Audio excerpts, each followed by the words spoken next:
The next step is to create the material. I'm just going to create an arbitrary elastic material, 200,000 or 20,000. Give it a Poisson's ratio of 0.3.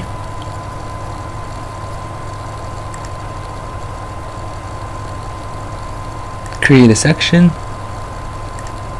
plane strain thickness of 1. Apply the section to this. Done. Alright, now we do not need to apply any sections to the rigid body. I'm going to bring the two instances, or the two parts. Okay, of course I need to translate one with respect to the other, so translate this one, done, from this point to that point. Position of instance, okay. So these are my two parts. It's time now to create the steps. The first step is to create the contact, so it's static, general, of course non-linear in the geometry, and I'm going to call it or in the description it's initiating contact. And in this step the boundary conditions are: fix the rigid surface, so anything that you need to apply to the rigid surface, you just apply it to the rigid point, to the reference point. So fix the reference point.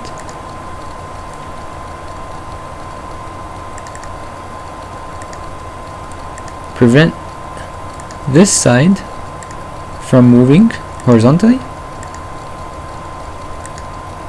And in the initial stage, I would like to move the top node downwards a very small displacements of negative 0.01, just to initiate the contact. The next step, which is loading, I'm going to call it loading, static general. Okay, in this step I need to of course suppress the displacement boundary conditions, so I'm going to deactivate that one, and instead I have to apply a load, a pressure load on this top surface of, let's say, 10,000, and hopefully this will not be too much for the material properties that I chose. Otherwise I might have to make the ball a little bit stiffer.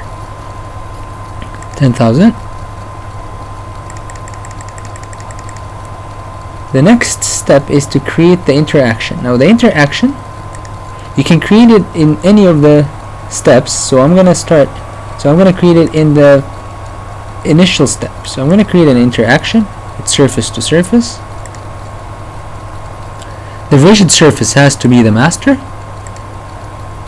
and it asks for the side of the contact, so the yellow is the side of the contact. The slave is a surface, this part, done. Now I want you to look at the different options in the contact. So master surface, slave surface slave surface have already been picked. Sliding formulation, finite sliding or small sliding works.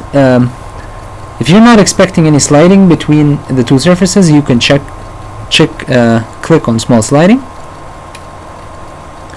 There are different options that you can worry about for other types of problems. Well, for this type of problem, for this particular problem, the only thing I want you to look at is sleeve adjustment. You can adjust the sleeve, remove it without any forces if initially the two surfaces are very close to each other, but numerically they are not in contact. If you can change this by specifying a certain threshold or a certain distance, such that if that slave surface is within that distance from a master surface, they can initially be in contact. I'm not going to worry about this because I'm applying displacement to initiate the contact. I need to create the interaction property. It's a contact. There are two behaviors, the tangential behavior, and we discussed the penalty and the Lagrange multiplier methods. So I'm going to choose the penalty method with coefficient of friction of 0.2, and I'm going to define the regular normal behavior, or the default, which is the hard, and I'm going to allow the separation after contact. Okay.